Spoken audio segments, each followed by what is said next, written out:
The David Pakman Show at davidpakman.com.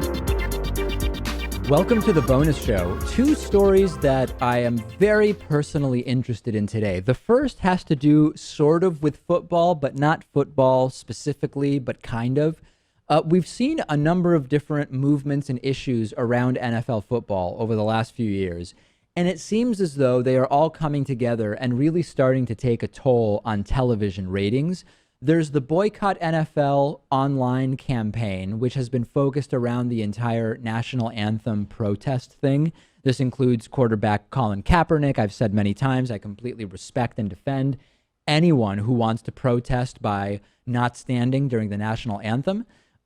Whether I think it's effective or not, whether I think it sends the right message or not, doesn't really matter. If you want to do that, you are absolutely entitled to, and anyone critiquing that really doesn't understand how this country works.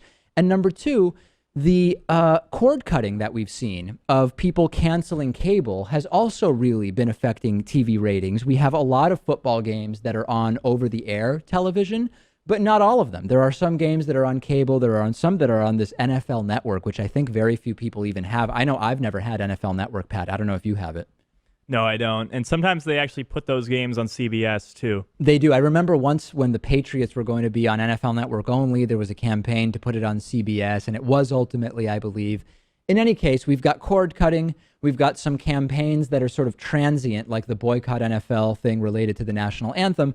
But then big picture, we all are also seeing the concussion and traumatic brain injury, persistent brain injury issue pervade and invade football much more. And we know that increasingly, we spoke to fellow host Ben Dixon, who hosts his show out of our studio, who says he doesn't want his son getting into football. And for now, he's just not bringing it up, but he really hopes his son never wants to play because he doesn't want his son playing football, given what we now know about concussion and CTE, chronic traumatic encephalopathy. And we are told that we are getting closer and closer to when colleges may be sued for the now undeniable negative health impacts of football. So I think there's just a lot going on here, Pat, that is making people maybe not be as into football right now. And I know, there was a point where I would watch just about any football game. If there was a football game on, I would watch it. Over time, I became sort of less into football to the point where now I will watch a Patriots game.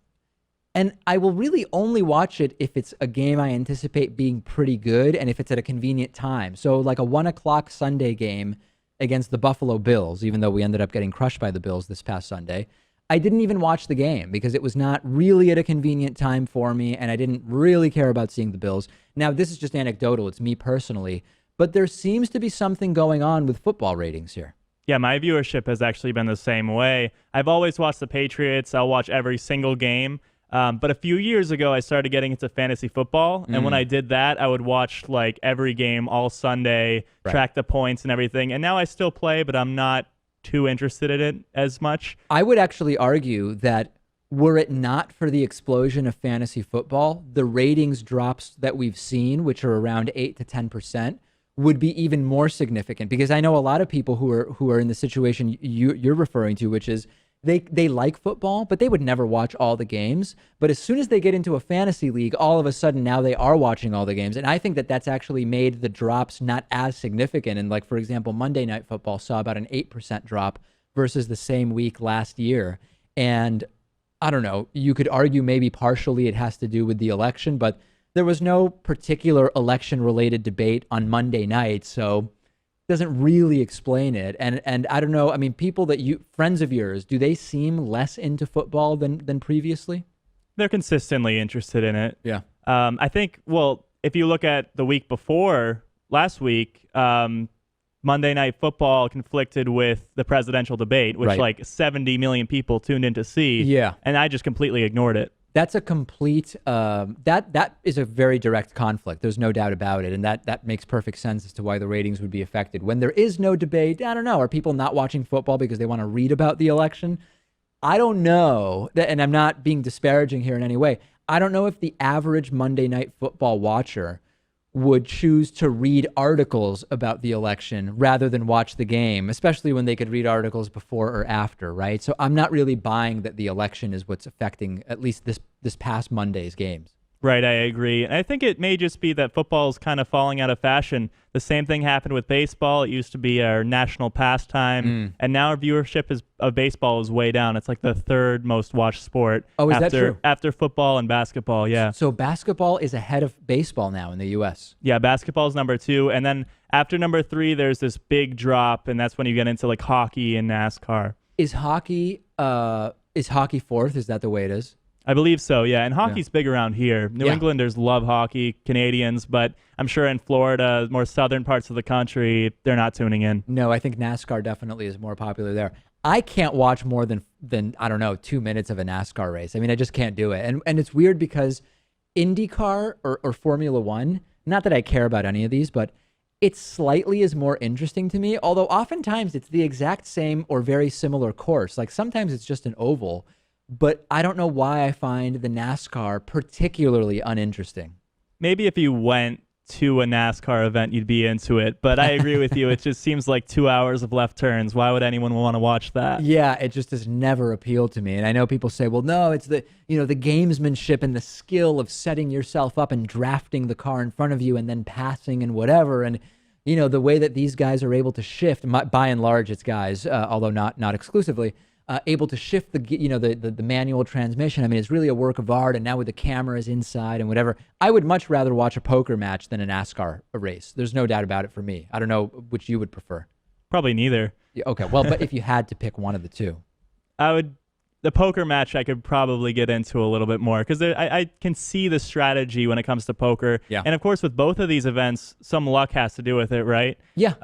It's not strictly talent based, but I could not sit down for 2 or 3 hours and just watch people driving around a track. No doubt. And I think the luck aspect is stronger with poker, although certainly you could have bad luck in terms of weather. You could have bad luck in terms of getting a faulty tire, right? And whether we call it luck or odds, you can choose which to call it. But yeah, I know exactly what you're saying. So there it is. Football ratings not doing as well as they have been in the past. To what extent is the concussion and brain injury crisis responsible? I don't know, maybe a little bit. I want to talk about Agriculture Secretary Tom Vilsack's latest statements about food waste. We've been talking about food waste for so long, and you'll remember that former producer Lewis, when he was in high school, used to work in the produce department of a grocery store chain, and he would tell us that there was just so much thrown out. If at the end of the night, the bananas were perfect for consumption, they would be thrown out because by the next morning when the store opened, they would be slightly brown, and you can't sell slightly brown bananas. It just doesn't look right, into the trash. And when we would talk about, well, can't they be donated to like a soup kitchen or some kind of shelter? No, because there is some risk when you give away food. There's liability if anything were bad with the food, etc. So it was a complete nightmare. And we've also talked about how lots of food is wasted insofar as if it's at all bruised on the farm, you already don't even package it. You don't even waste time picking it and transporting it and bringing it to a grocery store because it's already bruised. Why would you waste it? So estimates are that between 30 and 50% of food is at some point in the process thrown out. Disaster. France, as we told you some weeks ago, has passed a law saying that supermarkets can't just keep throwing food out. So they have to figure out, they have a few different things that they're allowed to do with it, and they have to manage that as sort of a project. What are we going to do with the food here? The latest suggestion from Agriculture Secretary Tom Vilsack is interesting, which is we need to cut back on the amount of food that people are even putting on their plates. And this is interesting on a number of levels. One, we know from speaking to Brian Wansink from the Cornell Food and Drug Lab, who researches the impact of plate size on how much people eat. He has told us with certitude that if you have a smaller plate, you put less food on it and you also eat less, even though you would think, no, I know no matter what size plate I have, I know what a portion is for me. Maybe you personally do, but by and large, people don't. People eat more when they have bigger plates. So number one, the cutting back on the amount of food people put on their plates, as suggested by Secretary Vilsack, could have a positive impact on reducing obesity rates. But number two, there is this other food waste element, which is, I don't know. I mean, the way I work things, Pat, is I really try. I'll go back for seconds or even thirds, but I will try not to overpile my plate because I know that depending on what food you have, if you have leftover on your plate, you don't always save it, right? Sometimes you don't put it back into the pot. Sometimes you throw it out. I try not to do that, but I know that that is a tendency. So I try to be really careful about this, but I think that this is actually a really good idea on many fronts in terms of obesity, but also in terms of food waste, because there are times when, listen, whatever's left over on the plate, we'll save what's in the pot or in the pan, but what's on the plate we're going to throw out. I think this is a pretty clever idea. And another interesting angle to this, too, is that so much of the food that we produce goes to animals first and then are filtered through them. And just the way that we're producing vegetables and, grains and everything for them now, it's just not sustainable. On the banana point, too, it angers me when I go to a grocery store and I can only see yellow and green bananas. Bananas, when they're ripe, are supposed to be a little brown. Yeah, you're right. But now there's a fine line here, though, right? Because I wish I understood how this happened, but you know how when a banana is sort of perfectly yellow, the consistency of the banana is just the slightest bit firm and the peel is relatively thick. Have you noticed how as the banana starts to ripen and get a little brown, sometimes when you peel it, I don't think my head is playing tricks on me. The peel seems thinner. Yeah, you're definitely right on that. How is that happening? In other words, is part of the peel getting absorbed into the banana? Is it just losing air into the atmosphere and that is thinning out I've never understood. It's almost like magic to me. How could the peel be thinner just from waiting around? I mean, I've never thought about this until you bring it up. Yeah. Maybe it's decomposing a little bit. Maybe. Yeah, I've never really gotten it. No, but I know what you mean. I mean, for me, the ideal point, I don't like mushy bananas. When you start to see a hint of darkening, like on one spot on the peel, that's usually when it's perfect for me. Now, I don't want to speak out of turn. If you're making a banana bread, there is no question that you need really, really over-ripened bananas, and that's not what I'm talking about. For just normal banana eating, though, that's usually when it's right for me. I don't know if you're suggesting even browner than that. Yeah, you want a good amount of brown spots, for sure. See, I don't like it at that point. That's when it's ripe. Man, I guess I'm eating underripe banana, but I like it better. I know some people who just eat the green bananas. It's very odd. That's not my thing. I wouldn't see that. No. Okay, so in any case, yeah, I think this is really important, and it feels very micro. And some people are saying, why is Vilsack saying put less food on your plate? Who is Vilsack, right? I mean, this is nanny state nonsense. But I do think that there is actually something to this. And he went on to say, if we can reduce portion sizes, we could have a more informed consuming public.